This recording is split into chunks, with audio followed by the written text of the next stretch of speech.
Hi there. Thank you very much for the invitation to give this talk on COVID-19 and rheumatology. My name is Philip Robinson. I'm from the University of Queensland, and I'm also involved with the COVID-19 Global Rheumatology Alliance. These are my disclosures. The COVID-19 Alliance receives funding through pharmaceutical companies, but it comes all from the ACR. So essentially, the COVID-19 Global Rheumatology Alliance, as you may be aware, collects data from all around the world. We now have over 10,000 cases, and it's a really global collaborative effort that everyone deserves credit for being a part of. We simply could not talk about this data and understand the meaning of the data without the contributions that everyone has made. So I'm going to quickly go through our very early work. So this was the first 600 patients that we collected, and we looked at hospitalization. We had a pretty standard cohort, and we had 46% hospitalized and a 9% death rate. And essentially this slide characterizes what we found. We found that the age was an important factor. Rheumatic diagnosis was not differentiated between the diseases, but as we saw in general cohorts, comorbidities were important. And we saw when we used no DMARD as a reference that there were no increased risks from our rheumatic disease medications, and if anything, some of them reduced risk of hospitalization. And importantly, prednisone increased risk of hospitalization. This data set, with a total of almost 4,000 patients, has been recently released around a month ago. Again, it was a pretty typical cohort of rheumatic disease patients with around 70% female. Again, we had high rates of hospitalization and death compared to what we would understand to be the background rates. And I think it's important to note that this is highly likely to be an artifact of the registry in the way that it collects its data. Patients have to come to the attention of rheumatologists and then be put in. So naturally, we're going to collect a severer cohort. But we saw a pretty typical set of rheumatic disease diagnoses. And in this set, we actually started to collect pretty substantial numbers of the rarer problems, like things like vasculitis. And these were separated out into three main analyses, and that was what will be presented on the following slides. So rheumatoid arthritis only, all inflammatory arthritis, and vasculitis and connective tissue disease were the sub-analyses on which we also present alongside the main analyses. So this is how we're going to present. This is what the way we're going to present the data in the next few slides. So if you want to look at the overall group, it's the black. Inflammatory joint diseases red. Rheumatoid arthritis alone is in the orangey yellow color, and connective tissue diseases is in the blue. So as we would expect, and we've seen both in other data sets, our previous work in wider sets, age is an important factor. Male gender was an important factor in the overall group, but not in any of the smaller groups. Smoking was not a significant factor, but we did see a significant factor of moderate to high disease activity. And I'll come back to this point because it's a very interesting point. We did see increases in COVID-19 death related to comorbidities. They varied between the subgroups, and that likely relates to power issues and also the potential comorbidities that go along with different groups. For example, if you'll see in chronic kidney disease, we saw connective tissue diseases being an increased risk for death in this group. And that likely relates to potentially the severity of these diseases because this captures our vasculitis patients. And then, as we saw in our first set of 600 patients, there wasn't really a difference between the groups here.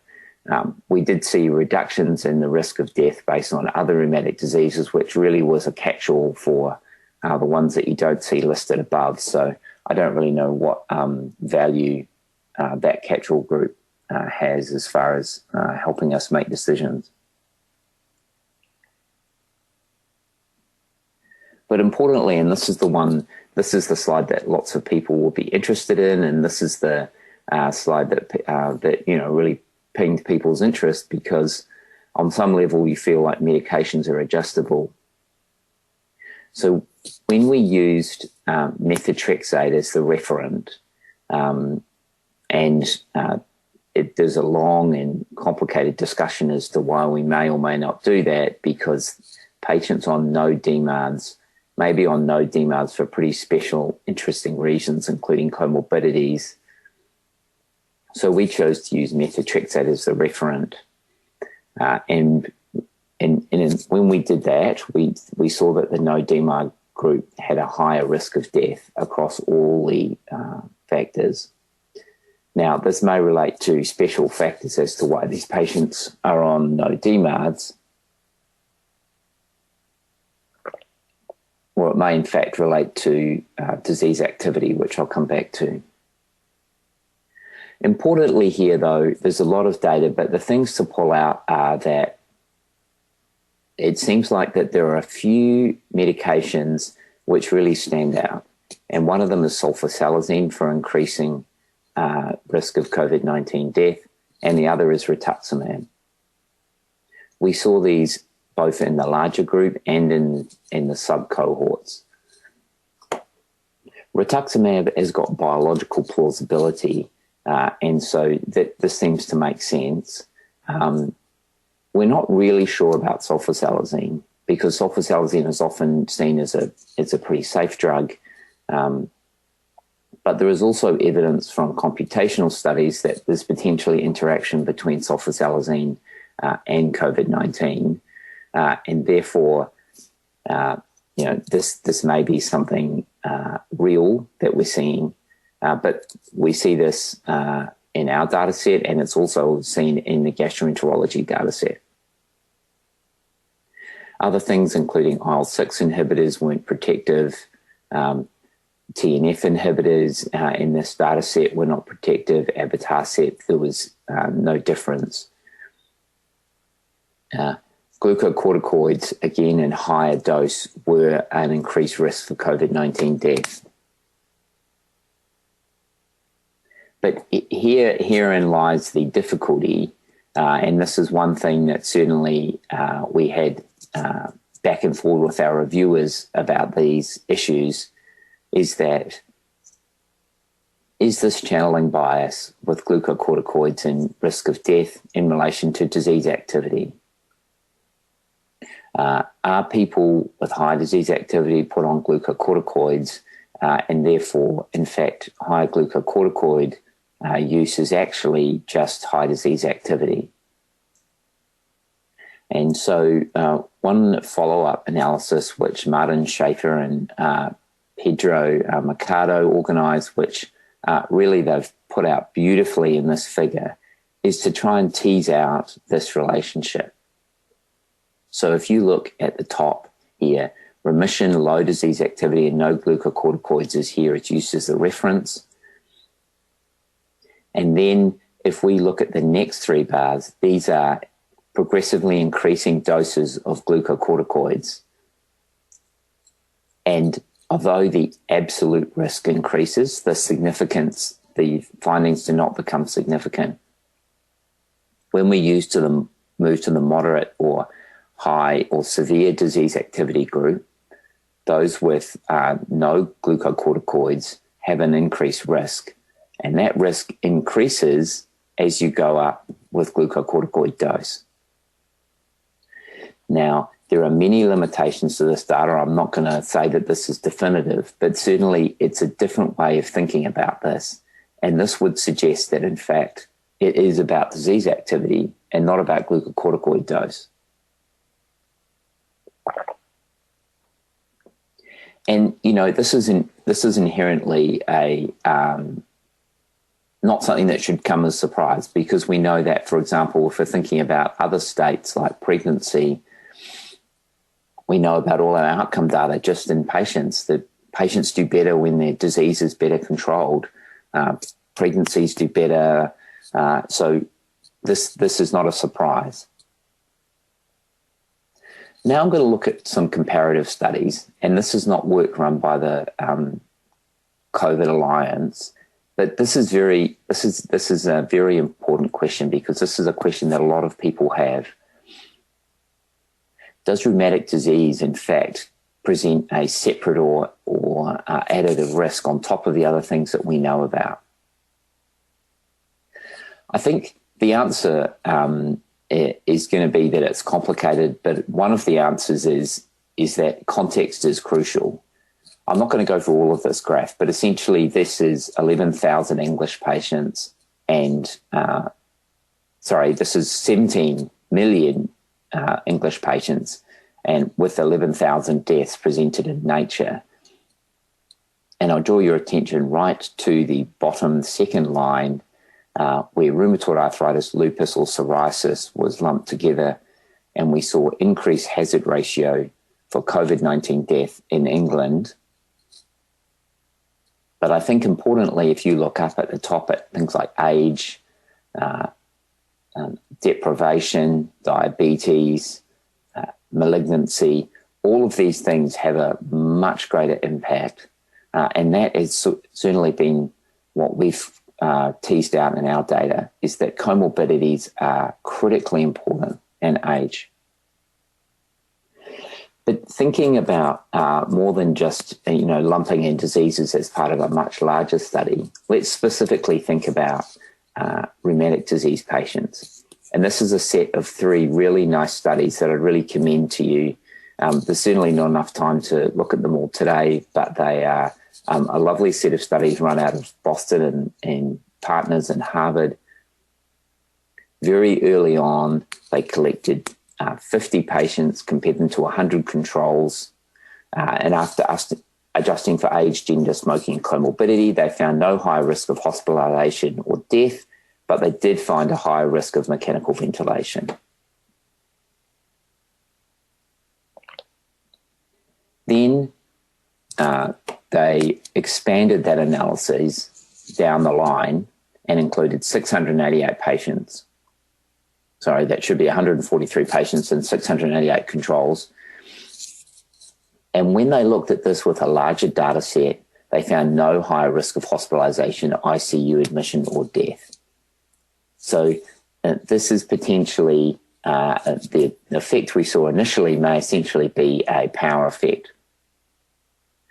When they then looked at a US TriNetX data set with almost 2,500 rheumatic disease patients and 142,000 controls, when they adjusted for comorbidity, there was no increased risk of hospitalization, ICU admission, or death, except in one outcome, which is VTE.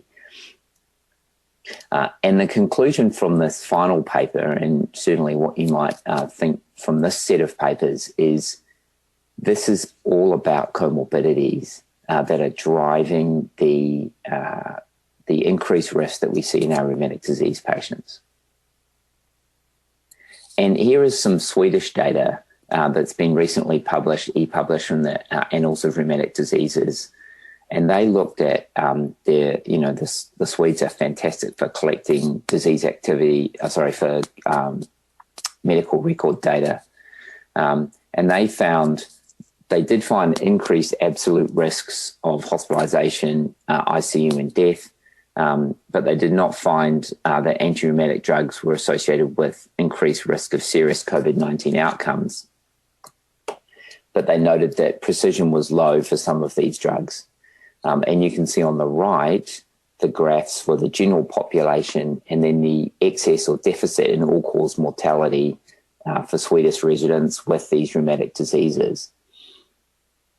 And certainly, I think that this goes to support the further data that's come out that says that there does not seem to be a significant excess risk for our patients simply for having their rheumatic disease. And this is their data about medication use. And they did certainly find the rituximab effect that's been found by us and others. And they also found a risk for JAK inhibitors. Now, you may be aware that baricitinib in combination with remdesivir has been found to be effective for some outcomes, but certainly that doesn't capture all of the JAK inhibitors. This is, I think, very preliminary data, and we haven't seen this in our data set, in our data sets that we've published today. And I wanted to touch on this data as well because I think it's really nice to maybe give us some hope. And essentially, using the TriNetX system, the Harvard investigators looked at what has been the change in outcomes over time, and they looked at an early cohort and a late cohort.